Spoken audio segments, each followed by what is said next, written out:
Boise State at Oregon. Oregon is favored by 20 points in this game, Saturday, September 7th at 10 o'clock on Peacock. The Oregon fans very upset about Peacock. They say on the message boards they're not getting it, darn it. They're not going to get Peacock. They're not getting I it. think they probably will eventually get it. It's just the way of the world. Sorry.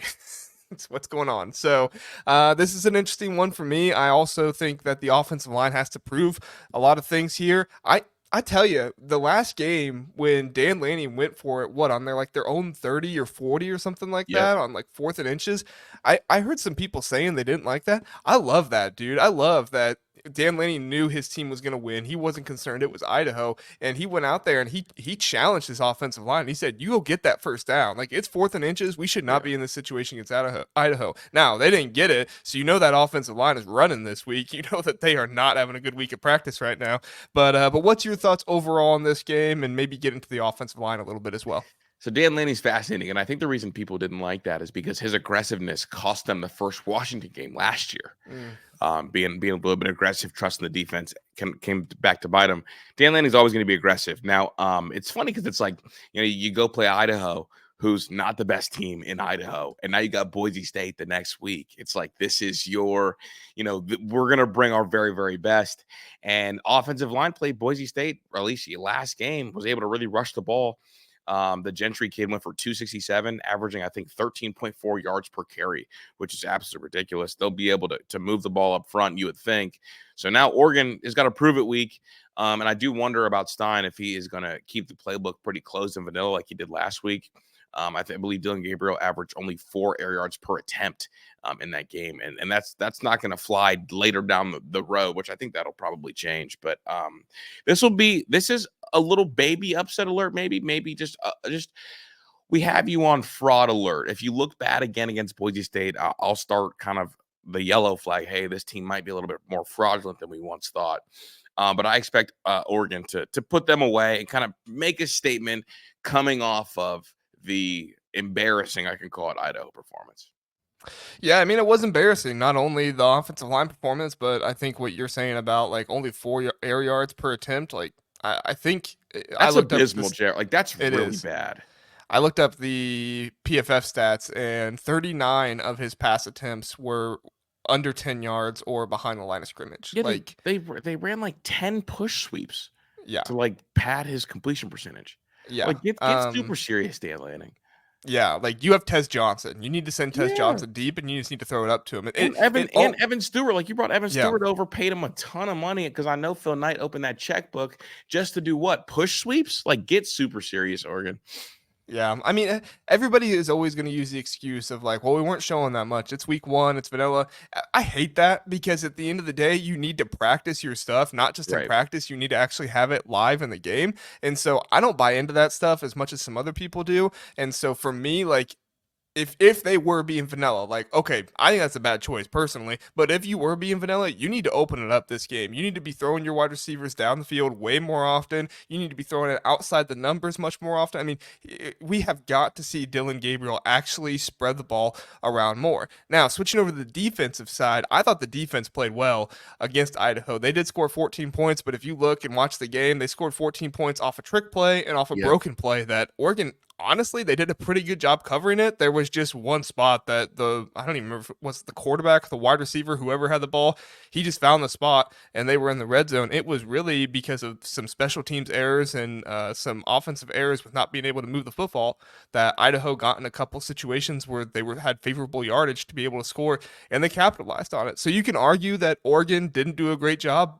in those areas on defense. But I mean, overall, I believe in this Oregon defense. Uiagalelei, like his brother might not be doing so hot at Florida. He might be benched after this week. Mateo, however you pronounce that first name. I got the last name. Okay. I'm terrible with last names. I got Mateo. that one. Yes, it's Mateo. But man, he is going to kill it. I thought, who's the inside guy from Houston? Caldwell. Yep, Caldwell. He killed it as well in that game. So I believe in this Oregon defense. We're just going to have to see them not get tricked up by some trick plays. What were your thoughts on the defense?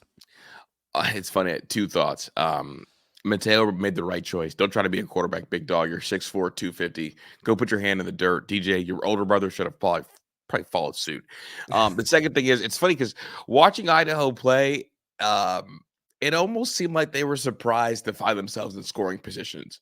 Like they almost seemed like, oh shoot, like I don't know how we got down here, but here we are. Let's get it going. Again, trick play, busted play. They got their opportunities just based on kind of how Oregon was on offense. I expect this game to be a little bit more challenging for the Oregon defense, but this will be a chance because this is a team in Boise State that plays quote unquote a Big Ten style football in terms of running the ball. They're going to really run the rock. They're going to try to challenge you. They're going to try to push you around, and then sprinkle in some trick play stuff. Because no matter what, if you are Boise State, you always have being the head coach of Boise State comes with like 3 or 4 trick plays for these big teams. So it'll be a slight step up, but I do think this Oregon defense is likely top 7 in the country. The more that I kind of look around and see who's got what. Yeah, I agree. I think that, Oregon dropped out of so many different rankings and stuff like that based on the Idaho performance. And It yeah, dropped down to 7, it I think, in was. the AP poll or 8. Yeah, they dropped way low. So I get the overreaction there, but again, I mean it's week 1. This is players are still figuring things out. They got away with it in the win. Now, if they look the same way versus Boise State, the offense is just not opening it up at all, like we talked about, and this defense is getting fooled on trick plays and stuff, like you alluded to. That Boise State probably has those in their repertoire as well. If they start getting fooled on that stuff, yeah, I'm going to be a lot more concerned after 1 week and say, this might not be looking so pretty. However, I'm very interested to see what Oregon does in this game, how they defend Boise State. And also, I mean, Boise State, like, this is not a slouch team. This is a team that has playoff aspirations. Like, they're going to try to be the G5 team in the playoff. And as much as people want to say, oh, the G5 team is going to lose in the first round right away, I mean, yeah, probably, because they're going to face the 5 seed. But you give me a 12 seed versus a 9 seed, you give me a 12 seed versus like a 7 seed, I don't know. It could happen. And so if Oregon is like not so much a 5 seed, but more of like a 9 or 10 seed, I'm just saying it could happen. I'm not predicting it to happen. We'll get to my score here in a second. I'm picking Oregon, but I'm just saying if they are the G5 representative, it could happen. What do you think?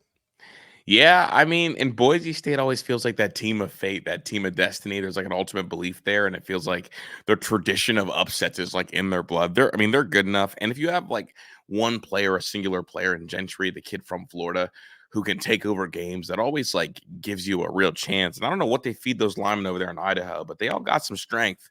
So we'll see. I wouldn't, if I was a 7 team, I wouldn't want to see a 12 team, especially a team like Boise State, because the group of 5 teams are always going to be real veteran laden. And that doesn't bode well, especially for a team that's likely a 7 seed is probably very likely a young team that got hot in either the Big Ten or the SEC, and them against a veteran team feels like an advantageous matchup at times. I would still pick the 7 seed, I think, depending on who it is, but definitely something of note.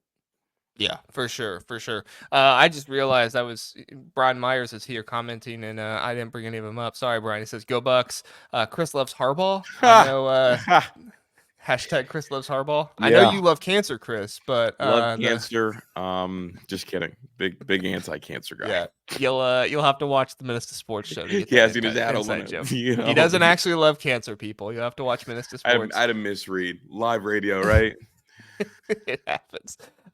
Listen, last night on the show, me and my co-host forgot that Bob Knight had died. So I thought he did, and then he convinced me that he didn't, and then I was like, no, I think he did. So it happens. It happens to everybody live. Live radio, big dog. Yeah. Brian says the Idaho game got their attention. They'll play much better this week, and then on paper, Oregon is good, but hard to say exactly how good because they haven't beaten anyone of note under Lanning. 0-3 versus Washington. Yeah, I mean, like, what is Oregon's biggest win under Dan Lanning? Did they ever beat Utah? I believe they're 2-1 against Utah. Yeah, so or 1-2, excuse me. Casual Big Ten. That's my co-host from last night, Bob Knight. In my heart. That's why. Bob Knight will always live. Yes, he will. Yeah, so I mean, maybe I'm missing something, but I can't think of a bigger win Dan Lanning had other than Utah. I don't know. Somebody will probably put it in the chat and tell me I'm stupid. That's fine.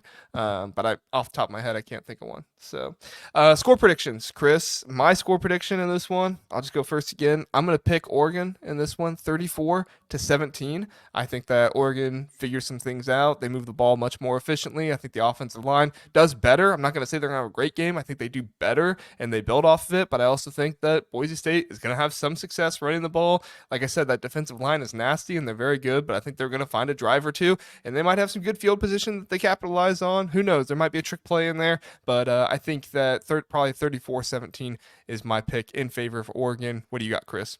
I got 30-9. Okay. 39. I think that Dan Lanning puts Oregon in a couple bad spots, being really aggressive and getting stopped early, giving up some field goals. But I think they keep Boise State out of the end zone. Is this a field goal heavy game for Oregon, or you think a safety? Field goal. Okay. All right. We saw the Nebraska safety last week. Yeah. So Shout out Nebraska, dog. I still every time I see a safety, dude, I always think of Iowa when they were winning 7-3. People are like, "Oh, Iowa scored a touchdown." It's like, no, they had two safeties and a field goal. Two safeties and a field goal. The hardest 7 points ever. Ridiculous. Oh, I love it. Sean Garner says Illinois Kansas game gonna be good. Yep, broke that down Tuesday with Zach. So if you want to go watch that preview, we did that one over there. So I know Kris is a specialist on these Oregon, Ohio State, all those teams. So Yes, I gave sir. him some of the bigger games. But